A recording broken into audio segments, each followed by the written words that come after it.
안녕하세요. 저는 정분이 73살이에요. 세상 살다 보니 별별 일을 다 겪네요. 오늘은 참 기가 막히고 또 제 마음을 흔들어 놓은 그날의 이야기를 들려드리려 해요. 잠시 귀 기울여 주시겠어요? 똑똑똑. 할머니, 저예요. 새벽 3시에 울린 그 급박한 문 두드림 소리가 제 인생의 마지막 반전을 알리는 신호였어요. 73세 된 지금까지 살면서 이렇게 무서우면서도 고마운 소리는 처음이었거든요. 왜 지금 이 이야기를 들려드리는지 말씀드릴게요. 나이가 들수록 가족이라는 이름 뒤에 숨은 진짜 얼굴을 보게 되는데, 때로는 낯선 사람이 진짜 가족보다 더 소중할 수 있다는 걸 알려드리고 싶어서예요. 그날은 새벽 3시였어요. 깊은 잠에 빠져 있던 제가 문득 깨어난 건 거칠고 다급한 두드림 소리 때문이었습니다. 쿵쿵쿵. 조용한 새벽 공기를 가르는 소리가 온 집안을 흔들어댔어요. 처음엔 꿈인 줄 알았어요. 73세 늙은이에게 새벽에 누가 찾아오겠어요? 할머니, 할머니. 목소리가 들렸어요. 남자 목소리였는데 굉장히 다급하고 절박했어요. 마치 무슨 큰 일이라도 난 것처럼요. 저는 가슴이 철렁했어요. 혹시 무슨 사고라도 났나 싶어서 후다닥 일어나 문으로 달려갔어요. 누구세요? 할머니, 저예요. 도영이요. 아래층 도영. 아, 도영이었구나. 그제야 안심이 됐어요. 한도영은 아래층에 새들어 사는 24살 청년이었거든요.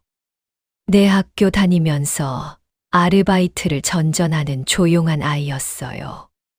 가끔 계단에서 마주치면 정중하게 인사하고 무거운 짐이 있으면 도와주곤 했던 착한 청년이었어요. 왜 그래, 도영아? 이 새벽에. 문고리에 손을 걸치려는 순간이었어요. 할머니, 빨리 도망가세요. 그 말이 귓가에 꽂히는 순간 온몸에 소름이 돋았어요. 도망가라고. 왜, 무엇 때문에? 머릿속이 하얗게 됐어요. 하지만 이상하게도 몸이 먼저 반응했어요.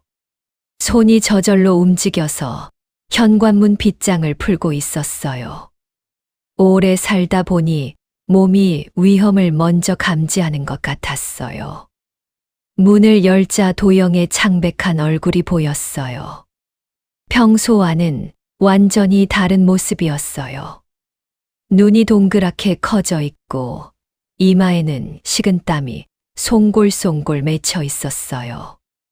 요즘 젊은 사람들은 웬만해선 당황하지 않는데 저렇게 떨고 있다니. 지금 당장 빨리요. 도영이 제 손목을 잡더니 이렇게 말했어요. 무슨 일인데? 나중에 설명할게요. 지금은 그럴 시간이 없어요. 도영의 목소리에 담긴 절박함이 저를 완전히 깨웠어요.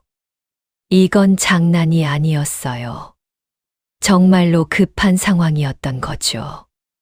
저는 더 이상 묻지 않고 급히 작은 손가방 하나를 들었어요. 생각해보니 그 가방에는 통장과 도장, 그리고 현금 몇 장이 전부 들어있었어요. 73년을 살면서 모은 전 재산이랄까요? 이건 너들 어릴 때 쓰던 건데 뭐 하러 챙기냐? 혼잣말처럼 중얼거리는 목소리가 텅 빈 현관에 메아리 쳤어요. 하지만 시간이 없었어요. 도영이 제 팔을 붙잡고 계단을 내려갔어요. 그의 손이 덜덜 떨리고 있다는 게 느껴졌어요. 무서워하고 있었던 거예요. 그 모습을 보니 저도 덩달아 가슴이 두근거리기 시작했어요. 도영아, 도대체 무슨 일이야? 제가 속삭이듯 물었어요.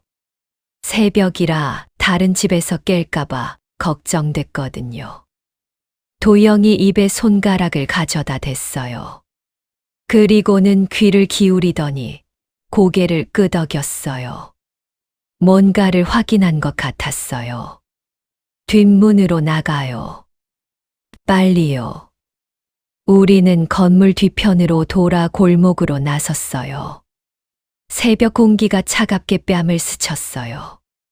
가로등 불빛이 희미하게 길을 비추고 있었고, 고양이 한 마리가 쓰레기통을 뒤지다가 우리를 보고 야옹 소리를 내며 도망가더군요. 삑삑, 어디선가 새벽새 울음소리도 들렸어요. 모든 게 평소와 다름없는 평범한 새벽이었어요. 그런데 왜 이렇게 뛰어나와야 했을까요? 그때였습니다. 쿵. 제가 살던 2층에서 무거운 소리가 들렸어요.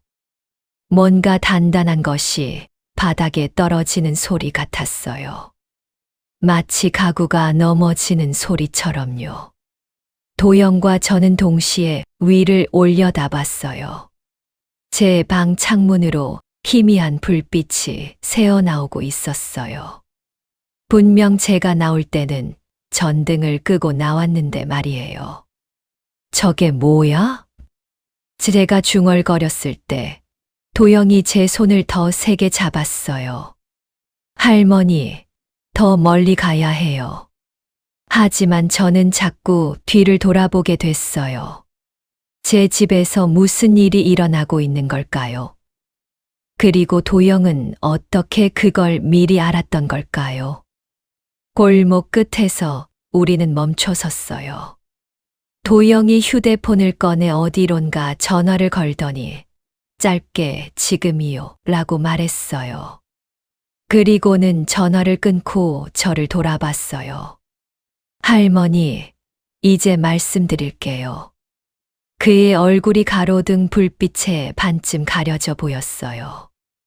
마치 영화의 한 장면 같았어요. 긴장감이 흐르는 밤의 장면 말이에요.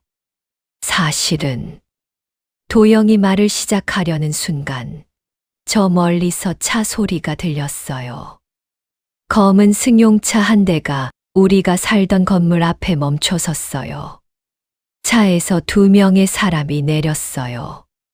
어둠 속이라 얼굴은 보이지 않았지만 뭔가 심상치 않은 분위기였어요. 한 명은 키가 크고 체격이 좋았고 다른 한 명은 조금 작았지만 날카로운 움직임을 보이더라고요. 저 사람들이 누구야? 제가 물었을 때 도영의 대답에 저는 순간 숨이 막혔어요. 할머니, 가족이에요. 가족이라고? 새벽 3시에 남의 집에 침입하는 게 가족이라고요? 하지만 곧 끔찍한 추측이 머릿속을 스쳤어요. 혹시 그 가족이라는 게 설마 우리 며느리 서진이와 아들 민호? 그 순간 온몸에 피가 거꾸로 도는 것 같았어요.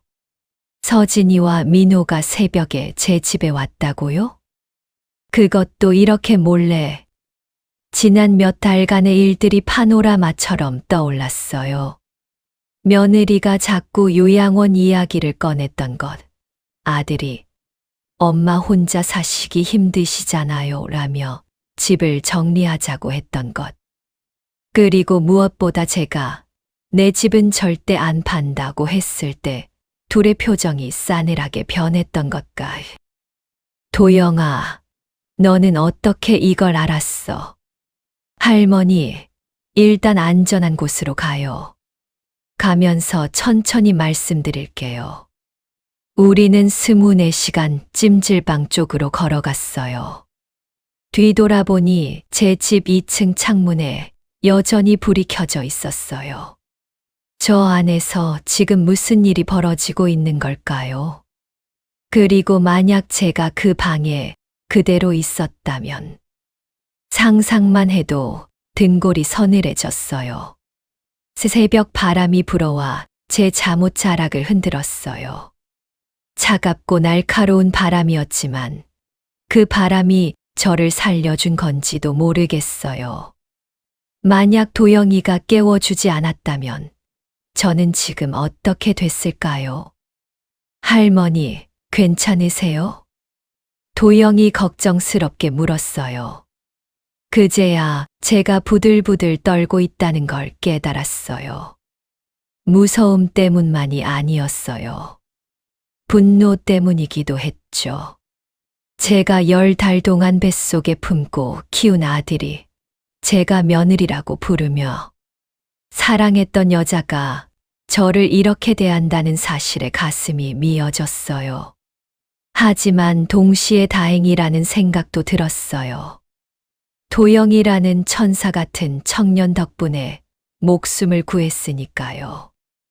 만약 이 아이가 없었다면 저는 지금쯤 고마워, 도영아. 제가 떨리는 목소리로 말하자 도영이 씁쓸하게 웃었어요. 아직 고마워하시기엔 일러요, 할머니. 이제 시작이거든요. 그 말이 무슨 뜻인지 물어보려던 찰나 찜질방에 도착했어요. 따뜻한 불빛이 새어나오는 입구를 보니 비로소 안심이 됐어요. 살았구나 하는 생각이 들었어요.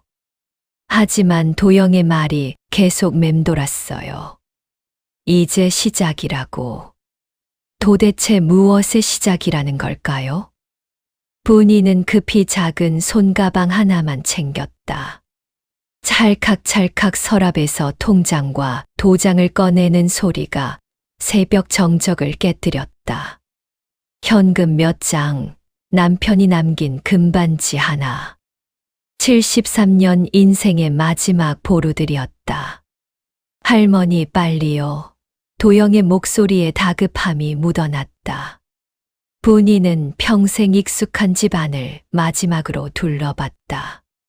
거실 벽에 걸린 가족사진 속 민호는 아직 순진한 25 청년이었다. 그때만 해도 엄마 힘내세요라며 어깨를 토닥여 주던 아들. 지금은 새벽 3시에 몰래 찾아와 무언가를 꾸미고 있는 사람이 되어버렸다. 쿵, 위층에서 무언가 넘어지는 소리가 들렸다. 분이의 심장이 덜컥 내려앉았다. 뒷문으로 나가셔야 해요. 도영이 그녀의 손목을 살짝 잡았다. 놀랍게도 그 손이 떨리고 있었다. 평소 침착하던 청년이 이토록 불안해하는 걸 보니 상황이 정말 심각한 것 같았다. 골목길로 나서자 찬 공기가 얼굴을 때렸다. 휘잉 바람이 전깃줄을 스치며 지나가는 소리. 길 건너편 가로등 아래 고양이 한 마리가 쓰레기통을 뒤지다. 그들의 발자국 소리에 놀란 양 하고 울며 도망쳤다. 평범했던 새벽 풍경이 갑자기 스릴러 영화 속 한 장면처럼 느껴졌다. 저기 봐요. 도영이 2층을 가리켰다. 분이의 집 창문에서 은은한 불빛이 새어나오고 있었다. 분명 나올 때 모든 전등을 껐는데 누군가 안에 있다는 뜻이었다. 그것도 불을 켜고 뭔가를 뒤지고 있는 것 같았다. 쿵쿵, 드르륵, 서랍을 여닫는 소리까지 들렸다. 뭘 찾고 있는 걸까요?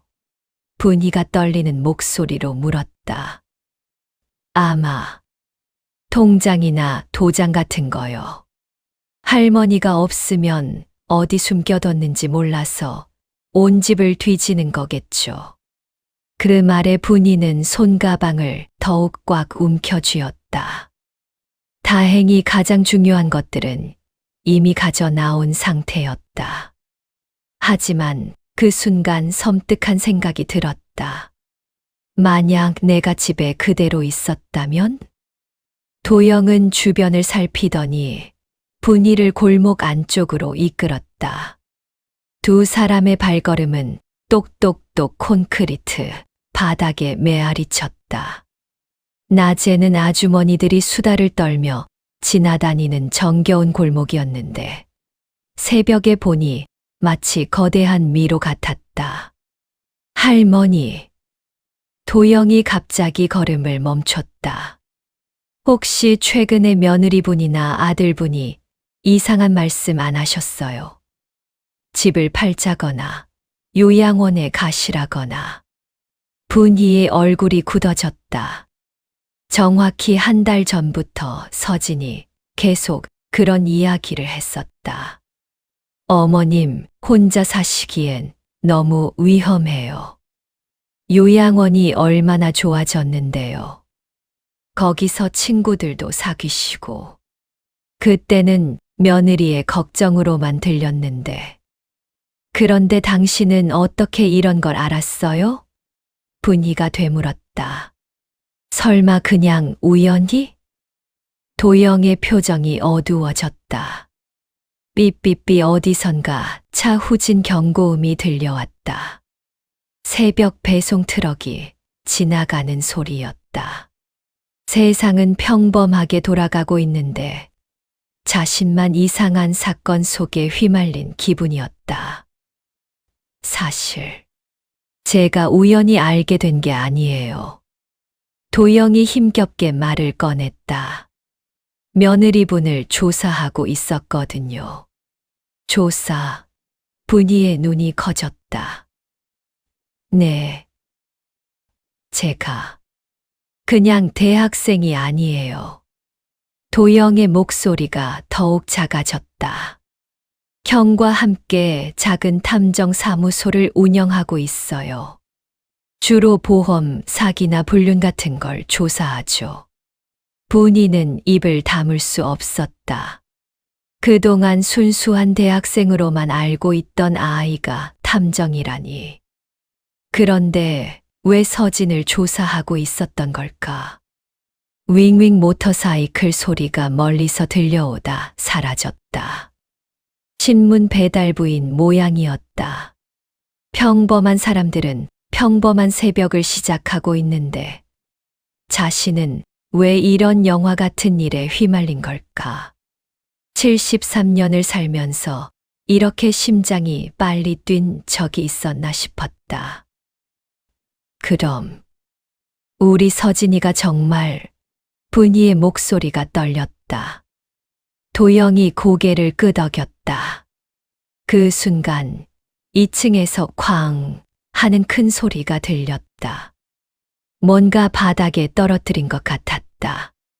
아마 화장대나 서랍장을 뒤지다가 물건을 떨어뜨린 모양이었다. 할머니, 더 멀리 가야 해요. 여기선 소리가 들릴 수 있어요. 도영이 재촉했다. 두 사람은 다시 걸음을 옮겼다. 골목을 빠져나와 큰 길로 나서자 부웅부웅 하는 차 소리들이 서서히 들리기 시작했다. 세상이 깨어나고 있었다. 하지만 분이에게는 어둠 속으로 더 깊이 빠져드는 기분이었다. 평생 자신을 믿고 의지했던 가족이 적이 될 수도 있다는 현실. 그리고 낯선 청년이 구원자가 될 수도 있다는 아이러니. 분이는 손가방 끈을 더욱 꽉 잡았다. 가슴 깊숙한 곳에서 무언가가 쿵쿵 뛰고 있었다. 분노인지 두려움인지 아니면 마지막 투지인지 분간할 수 없었다. 할머니, 찜질방으로 가요. 거기서 자세한 얘기 들려드릴게요. 도영이 말했다. 분이는 뒤돌아 자신의 집을 마지막으로 봤다. 여전히 2층 창문에서 불빛이 새어나오고 있었다. 40년 넘게 살던 보금자리가 이제는 감옥 같아 보였다. 24시간 찜질방 로비에 들어서자 띠리리링 자동문 소리와 함께 따뜻한 공기가 얼굴을 감쌌다. 새벽 4시가 넘었는데도 몇몇 사람들이 로비 소파에서 졸고 있었다. 드르르 에어컨 소리와 똑딱똑딱 벽시계 초침 소리만이 정막을 깨뜨렸다. 분이는 평생 이런 곳에 와본 적이 없었다. 남편이 살아있을 때도 그런 데는 왜 가냐며 못마땅해 했었다. 지금 보니 의외로 깨끗하고 안전해 보였다. 하지만 상황이라 마음이 편하지 않았다. 도영이 데스크에서 입장료를 계산하는 동안 분이는 로비 텔레비전을 바라봤다.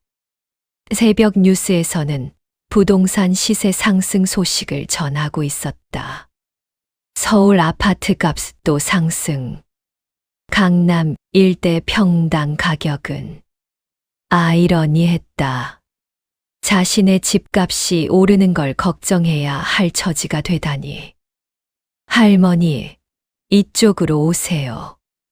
도영이 구석진 소파 쪽을 가리켰다. 두 사람이 앉자마자 도영은 휴대폰을 꺼내 누군가에게 전화를 걸었다. 삐삐 연결음이 2~3번 울렸다. 형, 나야. 할머니 모시고 나왔어. 지금 24시 찜질방이야. 잠시 뜸을 들이더니 응, 그들이 벌써 들어갔어. 불 켜놓고 뒤지고 있었어. 문희는 가슴이 쿵쿵 뛰는 소리가 들릴 정도로 긴장했다.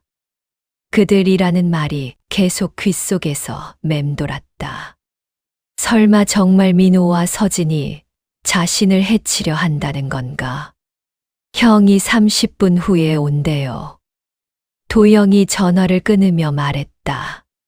그때까지 제대로 설명드릴게요. 찌잉, 어디선가 정수기 물 받는 소리가 들렸다. 야간 청소 아저씨가 쓱싸쓱싸 바닥을 닦는 소리도 들렸다. 평범한 새벽 풍경이었지만 분이에게는 모든 게 낯설고 불안했다. 할머니. 도영이 심각한 표정으로 입을 열었다. 정말 충격적인 이야기일 텐데. 며느리분이 할머니를 해치려 하고 있어요. 해치려 한다고? 분이의 목소리가 떨렸다. 네. 정확히는 사고처럼 보이게 만들려는 것 같아요. 분이는 순간 어지러워졌다. 손바닥에 식은땀이 났다. 그러나 놀랍게도 완전히 믿기지 않지는 않았다. 최근 몇 달 동안 느꼈던 불안감이 근거가 있었던 것이다. 왜 그런 짓을? 분이가 간신히 물었다. 집이요. 할머니 집이 지금 시세로 15억은 될 거예요. 거기다가 할머니 명의 적금들, 보험까지. 도영이 조심스럽게 말했다. 분이는 머리가 윙 하고 돌았다. 평생 성실히 모은 재산이 자신의 목숨을 위협하는 이유가 될 줄이야.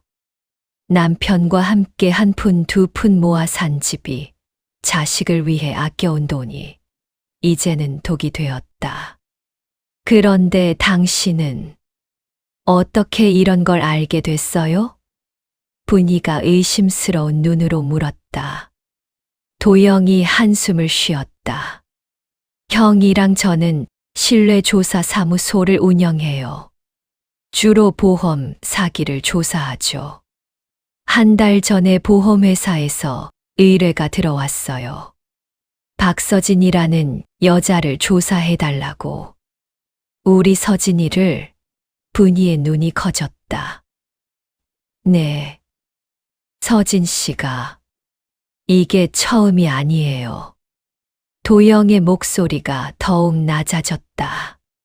지난 10년 동안 3번 결혼했어요. 그리고 새 남편 모두 도영이 말을 멈췄다. 딸꾹 분이가 헛기침을 했다. 가슴이 답답해서였다. 모두 어떻게 됐나요? 분이가 떨리는 목소리로 물었다. 사고사였어요.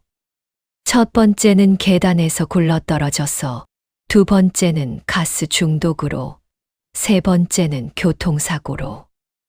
도영이 말하면서도 고개를 저었다. 모두 1년 안에 일어난 일이고, 보험금 수혜자는 늘 박서진이었어요. 분이는 등골이 서늘해졌다.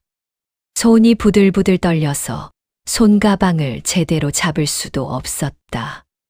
그 순간 서진이 집에 와서 했던 말들이 떠올랐다. 어머님, 요즘 얼마나 많은 노인분들이 집에서 사고를 당하시는지 아세요? 화장실에서 미끄러지거나 계단에서 넘어지거나. 혼자 사시는 게 정말 위험해요. 당시에는 걱정하는 며느리의 말로만 들렸는데, 지금 생각해보니 완전히 다른 의미였다. 마치 예고편 같았던 것이다. 쿨럭쿨럭 옆 소파에서 자던 아저씨가 기침을 하며 뒤척였다. 분이는 깜짝 놀라 주변을 둘러봤다. 여전히 평화로운 찜질방 풍경이었다. 하지만 자신의 세상은 완전히 뒤바뀌어 있었다. 그럼 우리 민호도? 분이가 간신히 물었다. 아직은 모르겠어요. 하지만 도영이 휴대폰에서 사진을 꺼내 보여줬다. 이게 어제 찍은 건데요. 사진 속에는 서진이 낯선 남자와 카페에서 다정하게 이야기하는 모습이 있었다. 그런데 그 남자가 어딘지 낯이 익었다. 이 사람, 어디서 본 것 같은데. 분이가 사진을 자세히 들여다봤다. 보험 설계사 김태수예요. 한 달 전에 할머니 집에 방문했었잖아요. 서진 씨가 소개해 줬다면서. 분이는 아 하고 소리쳤다. 그때 서진이 어머님께 좋은 보험 하나 더 들어드리려고 해요 라며 데려온 남자였다. 인상이 좋아서 신뢰감이 들었는데, 그 보험 수혜자가 누구로 되어 있는지 아세요? 도영이 조심스럽게 물었다. 분이는 고개를 저었다. 서류를 제대로 읽어보지도 않고 서진이 시키는 대로 서명했었다. 아마 민호 씨나 서진 씨 명의로 되어 있을 거예요. 도영의 말에 분이는 현기증이 났다. 모든 퍼즐이 맞춰지고 있었다. 보험 가입, 요양원 이야기, 집 정리 압박, 그리고 오늘 새벽의 방문까지. 치밀하게 계획된 일이었던 것이다. 삐비비 도영의 휴대폰에 문자가 왔다. 그가 확인하더니 얼굴이 어두워졌다. 뭐예요? 분이가 물었다. 형이 차 사고가 났대요. 도영의 목소리가 떨렸다. 지금 병원에. 순간 분이는 온몸에 소름이 돋았다. 설마 이것도 우연이 아닌 건 아닐까? 쿵쿵 심장이 귀에서 울릴 정도로 빨리 뛰었다. 할머니, 우리도 위험해요. 도영이 일어나며 말했다. 지금 당장 여기서 나가야 해요. 휘잉 찜질방 자동문이 열리며 새벽 찬바람이 얼굴을 때렸다. 도영은 분이의 팔을 부축하며 급히 걸음을 재촉했다. 딸깍딸깍 분이의 구두 소리가 아스팔트에 울려 퍼졌다. 택시, 도영이 손을 번쩍 들었다. 마침 지나가던 택시가 끼익 브레이크 소리를 내며 멈춰섰다. 운전기사는 졸린 눈으로 뒷좌석을 바라봤다. 어디로 갈까요? 일단 강남역 쪽으로 가주세요. 도영이 말하면서 분이를 도왔다. 택시가 출발하자 부르르 엔진 소리와 함께 도심 속으로 빨려 들어갔다. 새벽 5시의 서울은 아직 잠들어 있었지만 곳곳에서 하루를 준비하는 사람들의 모습이 보였다. 윙윙 오토바이 배달원들이 바쁘게 지나갔고 편의점 불빛들이 반짝반짝 빛나고 있었다. 분이는 창밖을 바라보며 생각에 잠겼다. 지난 1년간의 일들이 파노라마처럼 스쳐갔다.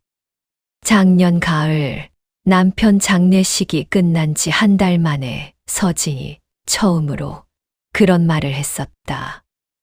어머님, 이제 혼자 사시기 힘들 텐데 좋은 요양시설 알아볼까요? 그때는 며느리의 세심한 배려로만 느껴졌다. 똑똑 택시 안에서 도영이 휴대폰을 두드리는 소리가 들렸다. 아마 형과 연락을 시도하는 모양이었다. 형님 상태는 어때요? 분이가 걱정스럽게 물었다. 아직 연락이 안 돼요. 도영의 목소리에 불안이 묻어났다. 하지만 의식은 있다고 했으니까 다행이에요. 분이는 가슴이 쿵 내려앉았다. 이 모든 게 자신 때문인 것 같았다. 도영과 그의 형이 자신을 도우려다 위험에 빠진 건 아닐까. 그 순간 또 다른 기억이 떠올랐다. 지난달 민호가 집에 와서 한 말들. 엄마, 집이 너무 커요. 관리하기도 힘들고 세금도 많이 나오잖아요. 작은 아파트로 이사하시면 여유자금도 생기고 편하실 텐데. 어차피 나중에는 우리가 상속받을 건데 미리 정리하는 게 낫지 않을까요? 당시 민호의 표정이 떠올랐다. 예전처럼 다정하지 않았다. 뭔가 차갑고 계산적인 느낌이었다. 어머니를 바라보는 게 아니라 재산을 바라보는 눈빛이었던 것 같다. 할머니 괜찮으세요? 도영이 분이의 창백한 얼굴을 보며 물었다. 그냥 생각이 많아서요. 분이가 한숨을 쉬었다. 우리 민호가 언제부터 저런 애가 됐을까 싶어서요. 삐삐삐 어디선가 구급차 사이렌 소리가 들려왔다. 분이는 덜컥 놀라며 뒤를 돌아봤다. 하지만 다른 방향으로 지나가는 소리였다. 할머니, 혹시 최근에 서진 씨가 이상한 행동 같은 거 하지 않았어요? 도영이 물었다. 분이는 잠깐 생각해 봤다. 글쎄요. 요즘 자주 청소를 도와준다며 집에 와요. 그런데 이상하게 제 서랍이나 금고 있는 곳을 자세히 보더라고요. 금고요? 도영의 눈이 반짝였다. 네. 남편이 남긴 중요한 서류들이랑 현금을 넣어뒀거든요. 서진이가 어머님, 금고 비밀번호 저도 알려주시면 안 될까요? 혹시 응급 상황에 필요할 수도 있잖아요. 라고 하더라고요. 도영이 휘익 숨을 들이마셨다. 말씀 안 해주셨죠? 당연히 안 했죠. 아무리 며느리라도 그런 건. 분이가 말하다가 멈췄다. 그런데 지금 생각해보니 그때 서진이 표정이. 분이는 그때를 떠올려 봤다. 서진이 금고 비밀번호를 묻자 거절했을 때 순간 그녀의 얼굴에 사악한 표정이 스쳤었다. 마치 가면이 벗겨진 것 같았다. 하지만 금세 다시 웃으며 그럼 나중에 생각해 보세요라고 말했었다. 기익 택시가 급정거했다. 앞에 신호등이 빨간불이었다. 아저씨, 혹시 라디오 좀 틀어주실 수 있어요? 도영이 운전기사에게 부탁했다. 지지직 라디오에서 잡음이 나더니 새벽 뉴스가 흘러나왔다. 새벽 4시 30분경 서초구 한 아파트 지하주차장에서 교통사고가 발생했습니다. 30대 남성이 운전하던 승용차가 기둥에 충돌하여 도영과 분이는 동시에 움찔했다. 혹시 도영의 형 이야기인 건 아닐까? 가해 차량은 사고 직후 도주했으며 경찰은 뺑소니 사고로 보고 수사에 착수했다고 밝혔습니다. 뺑소니? 분이가 떨리는 목소리로 물었다. 도영의 얼굴이 새하얗게 되었다. 할머니, 이거 우연이 아닌 것 같아요. 니링 도영의 휴대폰에 문자가 왔다. 그가 확인하자 얼굴이 더욱 굳어졌다. 형이에요. 지금 병원인데 조심하라고만 써 있어요. 분이는 온몸이 오싹해졌다. 정말 모든 게 계획된 일이었던 건가? 자신을 도우려는 사람들까지 위험에 빠뜨리고 있었다. 그 순간 또 다른 기억이 떠올랐다. 한 달 전 서진이 이상한 질문을 했었다. 어머님, 혹시 아는 사람 중에 탐정이나 그런 일 하는 사람 있어요? 요즘 사기꾼들이 많다던데 조사해보면 좋을 것 같아서요. 당시에는 며느리가 나를 걱정해서 하는 말로 들렸는데 지금 생각해보면 완전히 다른 의미였다. 혹시 자신들을 조사하는 사람이 있는지 알아보려 했던 것 같았다.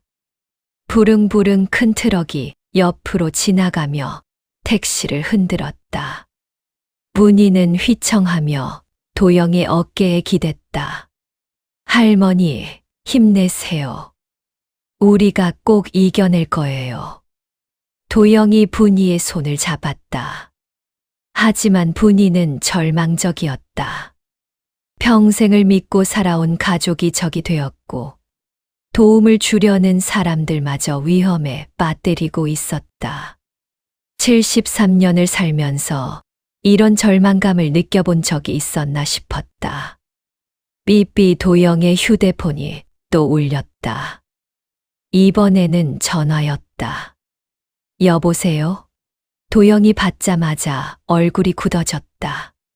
전화기 너머로 낯익은 목소리가 들려왔다. 서진의 목소리였다. 도영 씨죠? 우리 어머님 어디 계신가요? 아침 일찍 집에 안 계셔서 걱정되는데. 분이는 온몸에 소름이 돋았다. 서진이 어떻게 도영의 번호를 알고 있는 걸까?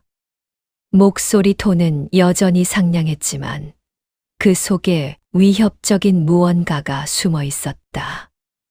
아, 네. 어머님은 괜찮으세요.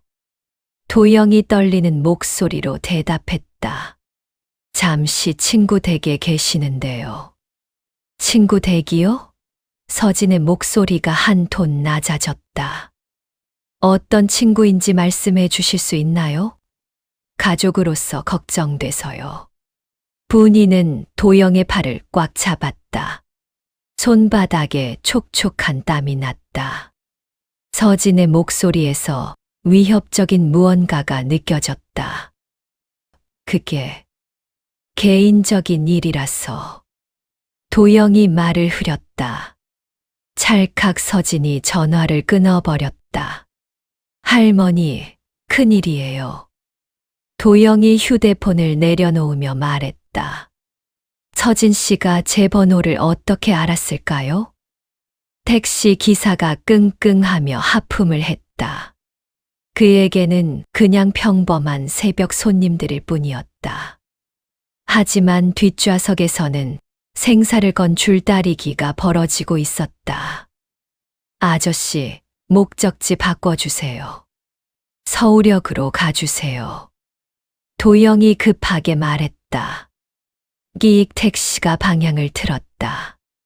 분이는 창밖을 바라보며 생각했다. 내가 왜 이런 일에 휘말린 걸까? 평생 조용히 살아온 자신이 마치 범죄 영화의 주인공이 된 기분이었다. 도영 씨. 분이가 조심스럽게 말을 꺼냈다. 아까 탐정이라고 했는데 정확히 어떤 일을 하는 거예요? 도영이 한동안 망설이더니 입을 열었다. 구 긴 한숨을 쉬고 나서였다.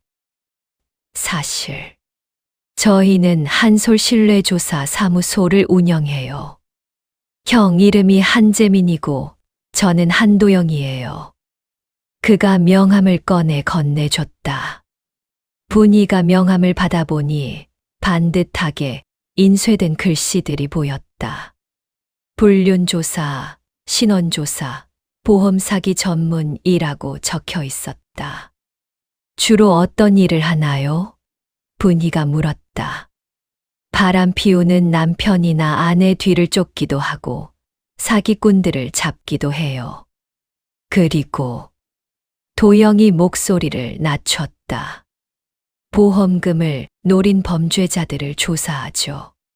드르르 지하철이 지나가는 소리가 들렸다. 새벽 첫 차가 운행을 시작한 모양이었다. 세상은 평범하게 돌아가고 있는데 자신의 인생은 완전히 뒤바뀌어 있었다. 그럼 우리 서진이는 어떻게 알게 된 거예요? 분이가 물었다. 도영이 휴대폰에서 파일을 열어 보여줬다. 여러 장의 사진과 문서들이 있었다. 한 달 전에 메리츠 화재에서 의뢰가 들어왔어요. 박서진이라는 여성이 3번째 결혼을 했는데 과거 남편들이 모두 의문사했다는 거였어요. 분이는 움찔했다. 3번이나? 네. 2015년 첫 번째 남편 이정호, 2018년 두 번째 남편 김상태, 그리고 지금 3번째가. 도영이 말을 멈췄다. 우리 민호. 분이의 목소리가 떨렸다. 그래서 저희가 조사를 시작했어요. 처음엔 아파트에서 떨어져 사는 줄 알았는데 할머니 댁 아래층에 살고 있다는 걸 알았죠. 분이는 그제야 깨달았다. 그럼 당신이 우리 아래층에 산 것도. 네, 잠입 조사였어요. 도영이 고개를 숙였다. 죄송해요. 처음부터 속인 거라서. 하지만 분이는 화가 나지 않았다. 오히려 안도감이 들었다. 진짜 자신을 걱정해주는 사람이 있었던 것이다. 띠링 도영의 휴대폰에 또 메시지가 왔다. 그가 확인하더니 얼굴이 새파랗게 변했다. 뭐예요? 분이가 물었다. 형에게서 온 메시지인데. 도영이 화면을 보여줬다. 도영아, 서진이가 병원에 왔다. 간병한다며 들어오려 한다. 도망가라. 할머니 모시고 멀리 가라. 증거는 내가 경찰에 넘겼다. 조심해. 분이는 소름이 돋았다. 병원까지 갔다고요? 네. 아마 형을 완전히 제거하려는 것 같아요. 도영의 목소리가 떨렸다. 삐삐삐 또다시 구급차 사이렌이 울렸다. 이번에는 가까운 곳에서였다. 분이와 도영은 동시에 긴장했다. 혹시 분이가 말을 시작하려는데 도영의 휴대폰이 윙윙 진동했다. 서진에게서 온 전화였다. 받아야 할까요? 도영이 물었다. 받으세요. 너무 의심스러우면 안 되니까. 분희가 말했다. 찰칵 도영이 전화를 받았다. 도영 씨, 어머님 좀 바꿔주세요. 서진의 목소리가 전화기 너머로 들려왔다. 평소보다 차갑고 날카로워진 톤이었다. 지금 주무시고 계세요. 도영이 거짓말을 했다. 그럼 제가 직접 찾아가겠어요. 어디 계신지 주소 좀 알려주세요. 그건 친구분이 싫어하실 것 같은데요. 찰칵 서진이 다시 전화를 끊었다. 할머니, 정말 위험해요. 도영이 땀을 훔치며 말했다. 서진 씨가 점점 다급해지고 있어요. 그 순간 택시가 서울역 앞에 멈췄다. 끼익 브레이크 소리와 함께 운전기사가 돌아봤다. 여기서 내리실 거예요? 네, 감사합니다. 도영이 요금을 계산했다. 두 사람이 택시에서 내리자 차가운 새벽 공기가 얼굴을 때렸다. 서울역 광장은 텅 비어 있었고 가로등만이 외롭게 빛나고 있었다. 이제 어디로 가죠? 분희가 물었다. 일단 KTX를 타고 멀리 가야 해요. 부산이나 대구로. 도영이 말하다가 멈췄다. 분희는 고개를 저었다. 도망만 다닐 수는 없어요. 언젠가는 맞서야죠. 하지만 너무 위험해요. 서진 씨는 이미 3명을 죽인 사람이에요. 그래서 더욱 막아야 하는 거 아닌가요? 분희의 목소리에 결의가 서렸다. 우리 민호도 위험하고 다른 사람들도 위험해질 텐데. 도영이 분희를 바라봤다.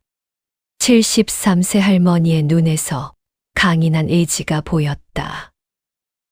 그럼 어떻게 하실 건가요? 도영이 물었다. 분희는 잠깐 생각하더니 말했다. 덫을 놓아야죠. 서진이가 직접 나오도록. 삐비비 도영의 휴대폰에 또 메시지가 왔다. 이번에는 서진이 직접 보낸 것이었다.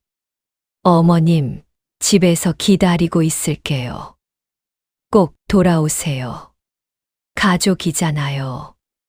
하지만 그 이모티콘이 오싹하게 느껴졌다. 마치 가면 뒤에 숨은 악마의 미소 같았다. 할머니. 도영이 진지하게 말했다. 정말로 맞설 건가요? 목숨을 걸고?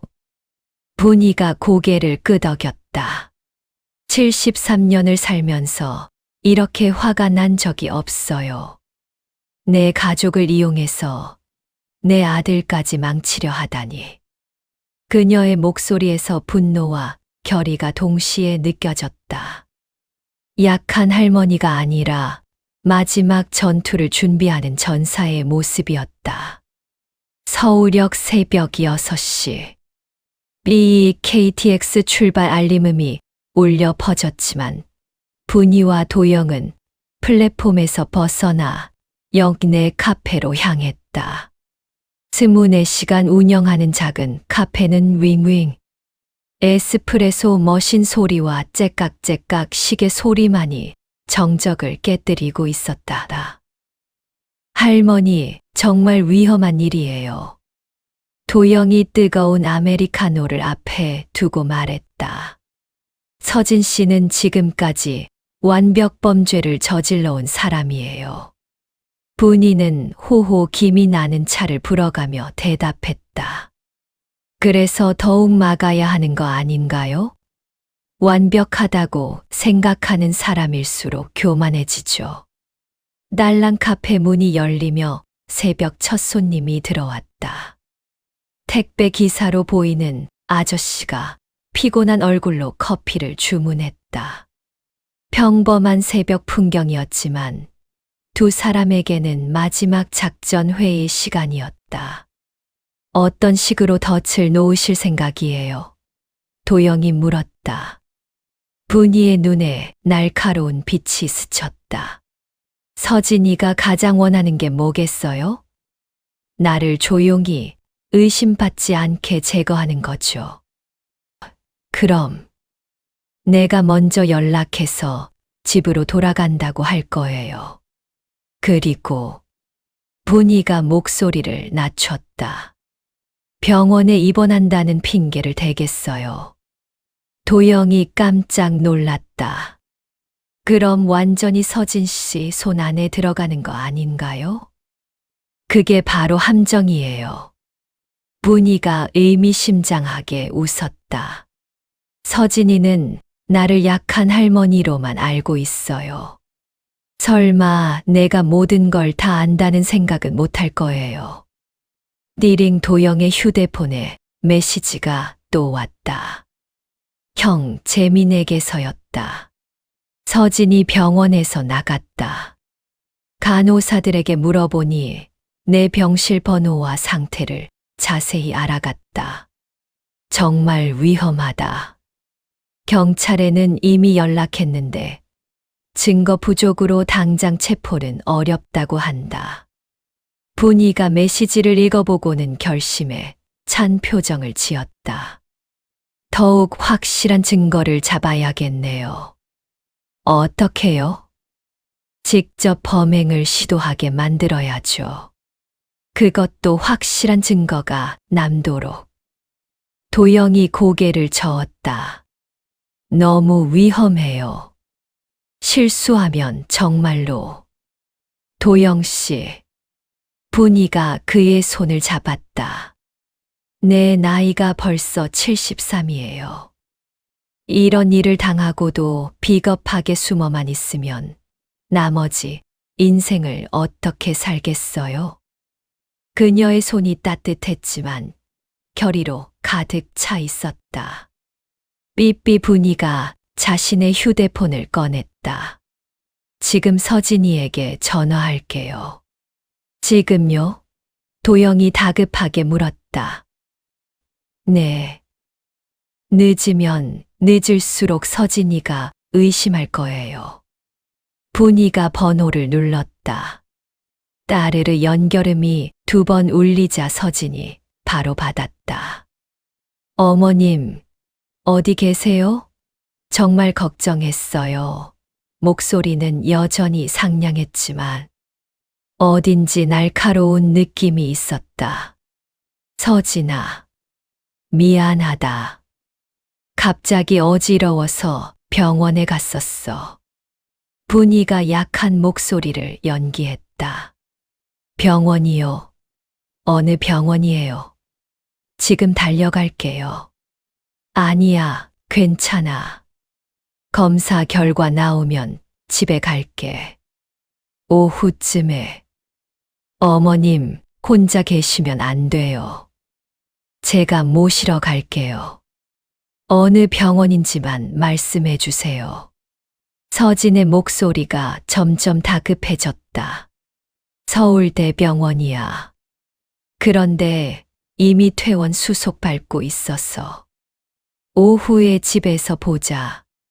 잠깐의 침묵이 흘렀다.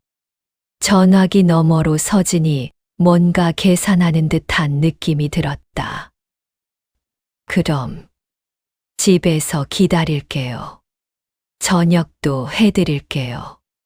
어머님 좋아하시는 미역국. 고맙다, 서진아. 분이가 전화를 끊었다. 도영이 감탄하며 말했다. 정말 연기 잘하시네요. 73년 살면서 여러 가지 경험해 봤거든요. 분이가 씁쓸하게 웃었다. 이제 우리도 준비해야죠. 드르르 밖에서 지하철 소리가 들렸다. 출근 시간이 시작되고 있었다. 평범한 사람들은 평범한 하루를 시작하고 있는데 자신들은 생사를 건 마지막 게임을 준비하고 있었다. 형에게 연락해 보세요. 경찰은 언제 움직일 수 있는지도 알아보고요. 분희가 말했다. 도영이 전화를 걸었다. 나르릉 몇 번의 신호음 후에 재민이 받았다. 형, 나야. 할머니가 오늘 오후에 집으로 들어가시겠다고 해. 뭐, 너무 위험하다. 나도 그렇게 말했는데. 할머니가 직접 증거를 잡겠다고 하셔. 전화기 너머로 재민의 긴 한숨 소리가 들렸다. 경찰 쪽에서는 뭐라고 하는데? 도영이 물었다. 현재로서는 정황 증거만 있고 직접적인 증거가 부족하다고. 서진이 직접 범행을 시도하거나 자백을 받아야 체포할 수 있다고 해. 분이가 전화를 받았다. 재민 씨, 제가 직접 얘기할게요. 할머니, 정말 위험한 일이에요. 서진은 이미 3명을 죽인 연쇄살인마예요. 알아요. 하지만 이대로 도망만 다닐 수는 없어요. 그리고 분이의 목소리가 단단해졌다. 내 아들도 구해야 해요. 민호 씨 말씀이세요? 네. 민호는 아직 모를 거예요. 자기 아내가 어떤 사람인지. 언젠가는 민호도 위험해질 텐데. 그 전에 막아야 해요. 재민이 잠깐 생각하더니 말했다. 그럼 완전히 안전하게 하는 방법이 있어요. 어떤 방법이요? 할머니 옷에 초소형 카메라와 녹음기를 숨기는 거예요. 그리고 저희가 근처에서 대기하면서 실시간으로 모니터링하고요. 분이의 얼굴이 밝아졌다. 그거 좋은 방법이네요. 하지만 한 번 실수하면 돌이킬 수 없어요. 정말 신중하게 해야 합니다. 삐비비 이번에는 분이의 휴대폰에 메시지가 왔다. 서진에게서였다. 어머님, 집에 도착했어요. 정말 깨끗하게 청소해뒀어요. 어머님 좋아하시는 음식도 준비했고요. 빨리 오세요. 보고 싶어요. 하지만 그 하트 이모티콘이 소름 끼치게 느껴졌다. 마치 독거미가 거미줄에서 먹이를 기다리는 것 같았다. 자, 이제 진짜 시작이네요. 분이가 결의에 찬 목소리로 말했다. 오늘 오후 3시에 집으로 들어갈 거예요. 도영이 시계를 봤다. 지금이 오전 6시 30분. 8시간 30분 후면 마지막 승부가 시작되는 것이다. 따뜻한 아침 햇살이 카페 창문으로 들어왔지만 세 사람의 마음은 오히려 차가워지고 있었다. 생사를 건 마지막 게임을 앞두고 있기 때문이었다. 오후 2시 50분. 분이는 집 앞 골목에서 깊은 숨을 들이마셨다. 가슴 안쪽에 붙인 초소형 카메라가 살짝 따끔거렸고 브로치 속에 숨긴 녹음기가 미세하게 진동하고 있었다. 따르릉 따르릉 휴대폰이 울렸다. 도영에게서였다. 할머니, 준비 다 되셨어요? 응, 괜찮다. 분이의 목소리는 의외로 담담했다. 너희들은 어디에 있니? 건너편 커피숍 2층에 있어요. 창문으로 할머니 집이 다 보여요. 형도 병원에서 나와서 함께 있고요. 분이는 고개를 들어 건너편을 봤다. 반짝 유리창에 반사된 햇빛이 눈에 들어왔다. 그곳 어딘가에서 자신을 지켜보고 있다는 사실이 든든하면서도 긴장되었다. 혹시 무슨 일이 생기면 바로 뛰어갈게요. 경찰도 5분 거리에 대기하고 있어요. 도영의 목소리에서 걱정이 묻어났다. 찰칵 전화를 끊고 분이는 마지막으로 주변을 둘러봤다. 평범한 오후 풍경이었다. 멍멍 어디선가 개 짖는 소리가 들리고 드르르 세탁기 돌아가는 소리가 들렸다. 40년 넘게 살던 동네였지만 오늘은 완전히 다른 곳 같았다. 띵동 인터폰을 눌렀다. 어머님이세요? 서진의 밝은 목소리가 들려왔다. 응, 나야. 윙 현관문이 열리는 소리. 분이는 천천히 계단을 올라갔다. 딸깍딸깍 자신의 발걸음 소리가 유난히 크게 들렸다. 2층 현관문이 열리자 서진이 환한 미소로 맞았다. 어머님, 정말 걱정했어요. 병원에서 뭐라고 했어요? 별거 아니래. 그냥 나이 들어서 그런 거라고. 분이가 일부러 피곤한 표정을 지었다. 그래도 조심하셔야 해요. 들어오세요. 미역국 끓여놨어요. 집 안으로 들어서자 구수한 미역국 냄새가 났다. 평소 같으면 반가웠을 냄새인데 지금은 왠지 불길했다. 서진이 언제부터 자신의 취향을 이렇게 자세히 알고 있었나 싶었다. 어머님, 소파에 앉으세요. 제가 차 가져다 드릴게요. 서진이 부산스럽게 움직였다. 문희는 거실을 둘러봤다. 평소보다 지나치게 깨끗했다. 마치 증거를 지우듯 정리정돈이 되어 있었다. 책상 위에 놓여 있던 서류들도 모두 사라져 있었다. 서진아, 분이가 불렀다. 네, 어머님. 서진이 차 받침을 들고 나왔다. 민호는 어디 있니? 순간 서진의 손이 멈췄다. 찰랑 찻잔이 살짝 흔들렸다. 회사에 있어요. 오늘 야근한다고 했어요. 서진의 목소리가 미세하게 떨렸다.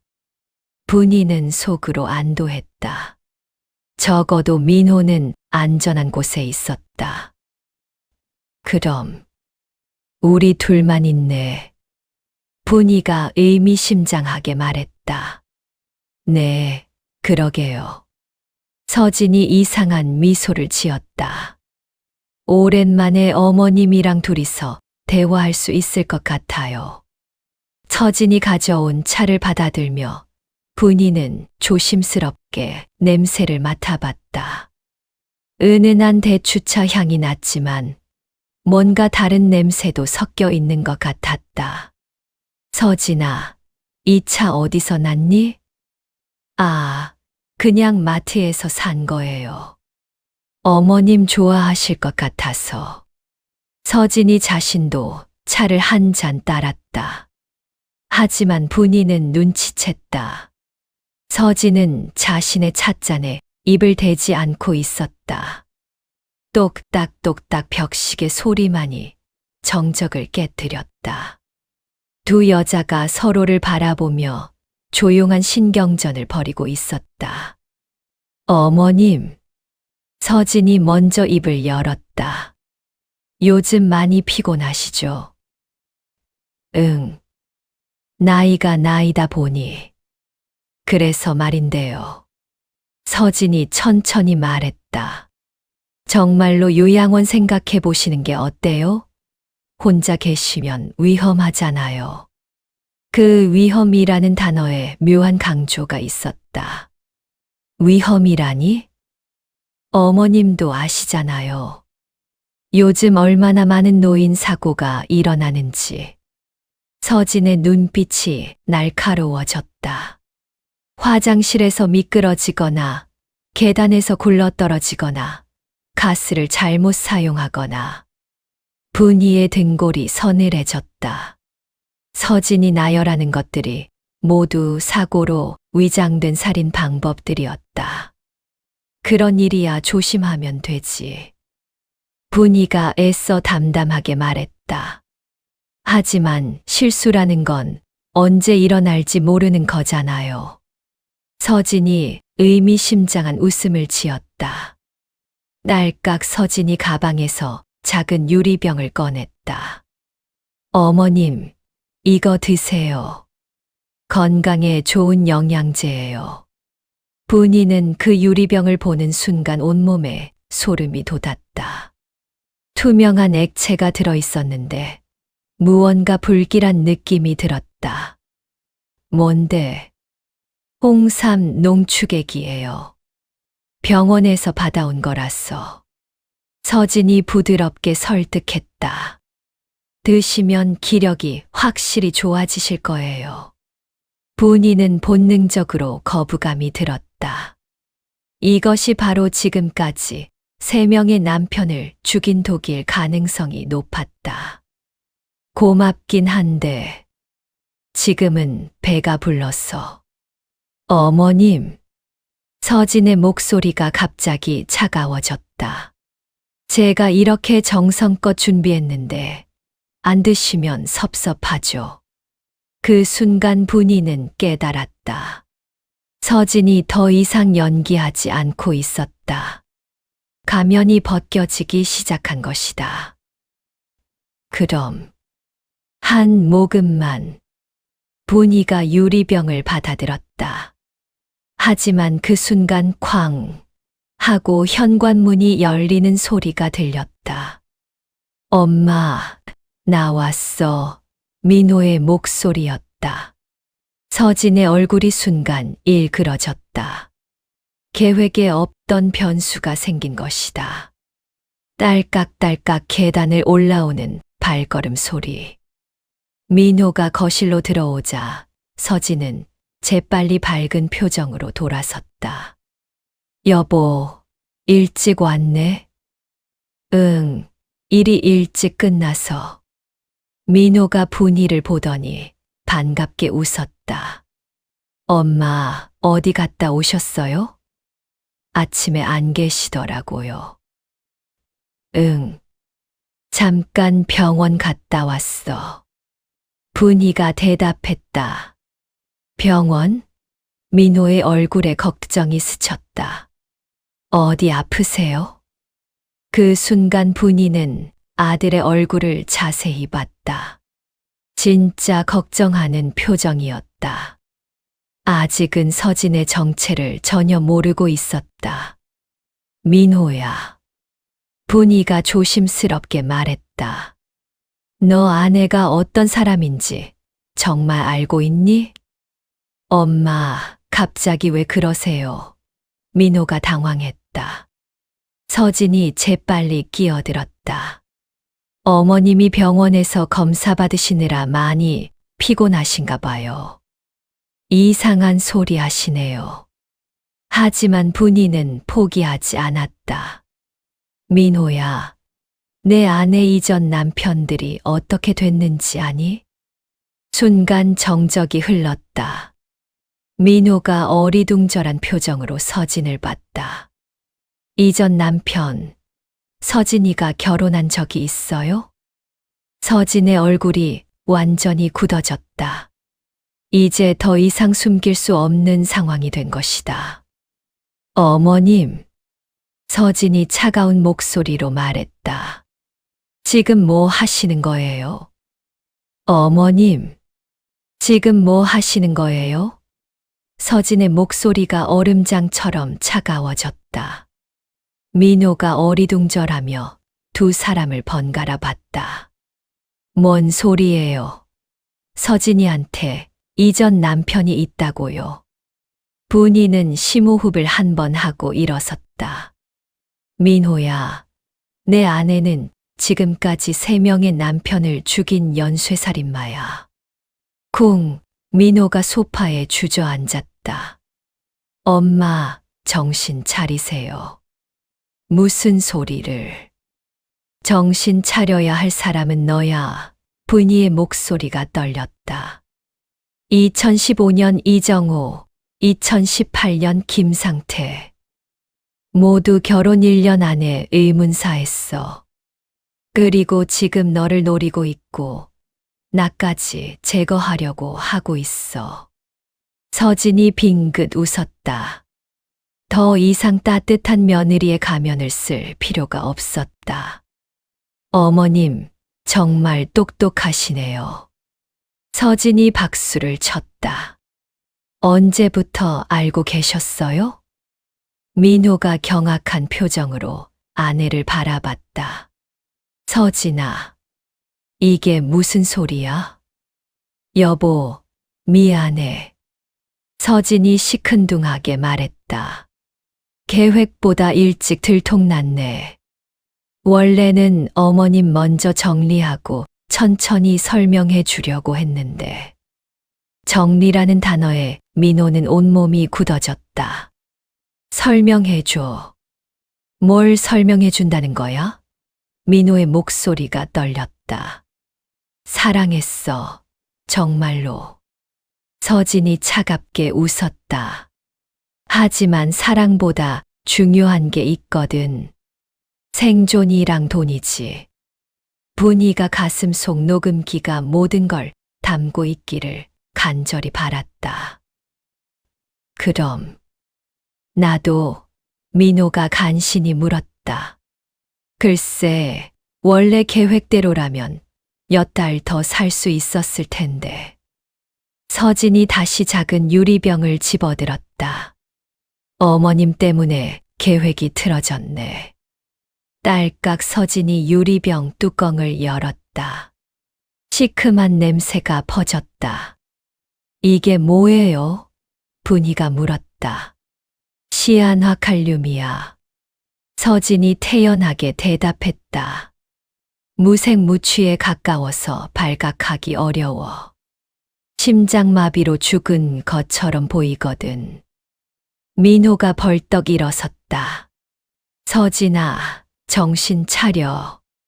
이미 늦었어, 여보. 서진이 냉소적으로 웃었다. 어머님이 너무 많이 알아버렸잖아. 이제 둘 다 조용히 사라져야 해. 그 순간 분이가 큰 소리로 외쳤다. 도영아, 지금이야. 쾅, 현관문이 열리며 도영과 재민이 뛰어들어왔다. 뒤이어 사이렌 소리와 함께 경찰들이 들이닥쳤다. 박서진, 살인미수 혐의로 체포한다. 쩌렁쩌렁 경찰관의 목소리가 울렸다. 서진이 당황한 표정으로 주변을 둘러봤다. 하지만 이미 포위되어 있었다. 이게 어떻게? 서진이 중얼거렸다. 할머니가 처음부터 녹음하고 있었어요. 도영이 브로치를 가리켰다. 당신의 자백이 모두 녹음되었어요. 찰칵찰칵 수갑이 채워지는 소리. 서진이 마지막으로 분이를 노려봤다. 똑똑한 할머니네. 서진이 이를 갈았다. 73년 살면서 배운 게 있거든. 분이가 당당하게 대답했다. 사람을 함부로 보면 안 된다는 거. 경찰이 서진을 끌고 나가는 동안 민호는 멍하니 그 모습을 지켜봤다. 1년 넘게 사랑했던 아내가 연쇄살인마였다는 사실을 받아들이기 어려웠다. 엄마. 민호가 눈물을 흘리며 분이에게 다가왔다. 죄송해요. 제가 너무 어리석었어요. 분이가 아들을 따뜻하게 안았다. 괜찮다, 아들아. 사람이 어떻게 그런 연기를 하는 줄 알겠니? 흐르르 민호가 엄마 품에서 울음을 터뜨렸다. 어린 시절로 돌아간 것 같았다. 형님, 할머니. 재민이 다가오며 말했다. 정말 대단하세요. 완벽한 작전이었어요. 고생 많았어. 분이가 두 형제를 바라보며 웃었다. 덕분에 목숨을 건졌네. 도영이 안도의 한숨을 쉬었다. 정말 아슬아슬했어요. 서진이 독을 먹이려는 순간에 민호 씨가 들어오지 않았다면 그것도 다행이었지. 분희가 말했다. 민호가 진실을 직접 봐야 받아들일 수 있었을 거야. 윙윙 구급차가 도착했다. 혹시 모를 중독 증세를 체크하기 위해서였다. 다행히 분희는 독을 마시지 않아서 건강에 이상이 없었다. 할머니, 민호가 진심 어린 목소리로 말했다. 앞으로는 제가 제대로 모실게요. 더 이상 혼자 두지 않을게요. 그래, 고맙다. 분희가 눈물을 닦으며 웃었다. 하지만 간섭은 하지 마라. 나도 내 인생이 있으니까. 모두가 웃음을 터뜨렸다. 긴장이 풀리면서 나오는 해방감이었다. 밤이 깊어가고 있었다. 하지만 이번에는 평화로운 밤이었다. 더 이상 숨어야 할 이유도 두려워할 것도 없었다. 그런데 할머니, 도영이 궁금한 표정으로 물었다. 처음부터 이길 수 있다고 확신하셨어요? 분희가 잠깐 생각하더니 대답했다. 확신은 없었어. 하지만 싸우지 않으면 질 게 뻔뻔했잖아. 그럴 바에야 당당하게 맞서는 게 나았지. 따뜻한 거실에 앉아있는 내 사람. 몇 시간 전만 해도 생사를 오가는 상황이었는데 이제는 평범한 가족의 모습이었다. 민호야. 분희가 아들을 불렀다. 네, 엄마. 다음에 며느리 데려올 때는 미리 신원 조사 좀 해라. 분희가 장난스럽게 말했다. 엄마, 민호가 얼굴을 빨갛게 하며 웃었다. 따르릉 따르릉 전화벨이 울렸다. 경찰서에서 온 전화였다. 서진이 모든 범행을 자백했다는 소식이었다. 3명의 이전 남편들 살해, 보험금 사기, 그리고 오늘의 살인 미수까지 모두 인정했다는 것이었다. 정말 끝났네. 분희가 깊은 한숨을 쉬었다. 창밖으로 새벽 햇살이 들어왔다. 길고 어둡던 밤이 지나고 새로운 하루가 시작되고 있었다. 분희는 창밖을 바라보며 생각했다.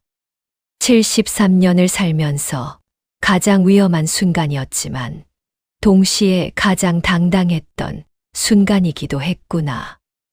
따뜻한 햇살 속에서 네 사람은 서로를 바라보며 환하게 웃었다. 진짜 평화가 찾아온 것이다.